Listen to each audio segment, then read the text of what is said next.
Welcome to Seed Blogs. Like, subscribe, and follow for more.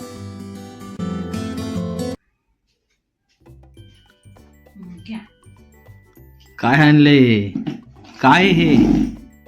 काही नाही, मुगाचं फदफद केलंय. मुगाचं फदफद. अरे हे फतफत आहे का काय आहे? काय हे बायकोचा अत्याचार आहे माझ्यावरती, काय कळत नाही. काय जात होतं, त्यामुळे मी नाश्ता करून पटकन बस स्टॉपला पोहोचली. बस स्टॉपला गेली तर बस आलेलीच होती. म्हटलं बाबा बरं झालं बस आली. स्टेशनला पोहोचल्यानंतर थोडा वेळ मला थांबावं लागलं. त्यानंतर ट्रेन आली. ट्रेनला सुद्धा भरपूर गर्दी होती, कारण तो रश टाईम असल्यामुळे ट्रेनला भरपूर गर्दी होती आणि बसायला सुद्धा जागा नाही भेटली. ट्रेनमध्ये चढणे जेवढा मोठा टास्क आहे ना, त्याहूनही मोठा टास्क ट्रेनमधून उतरणं आहे. कारण तुम्हाला तर माहिती आहे, ज्यांना पुढच्या स्टॉपला उतरायचं नसतं त्यांना सुद्धा दरवाजाच्या बाजूलाच उभं राहायचं असतं.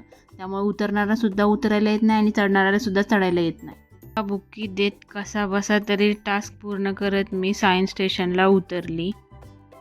सायन्स स्टेशनपासून थोड्या अंतरावरती आम्हाला कुंभारवाड्यासाठी एक टॅक्सी भेटली. आम्हाला थोडीशी भूक लागली, त्यामुळे आम्ही थोडे पेरू खाल्ले. ताई म्हटली आपल्याला फिरायला थोडा वेळ लागणार आहे, त्याच्या अगोदर आपण फिरण्याच्या अगोदर काहीतरी खाऊन घेऊयात. मग आम्ही एका हॉटेलमध्ये जाऊन, तिकडं असं काही खाण्यासारखं नव्हतं. मग तिकडं आम्ही गेल्यानंतर पराठा आणि सांबार खाल्ले.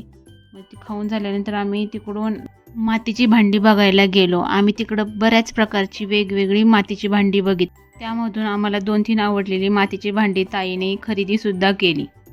त्यातून मला हे मटकं खूप आवडलं होतं, पण ते म्हटले हे मटका फक्त नवरात्रीमध्येच वापरतात, त्याचा मला काही उपयोग नव्हता, म्हणून मग ते तिथंच ठेवलं.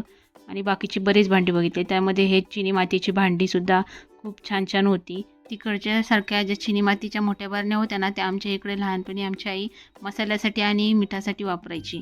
त्या जुन्या आठवणीसुद्धा ताज्या झाल्या. आम्ही तिकडून निघालो. ब्लॉग कसा वाटला ते नक्की मला सांगा. भेटू नेक्स्ट ब्लॉगमध्ये.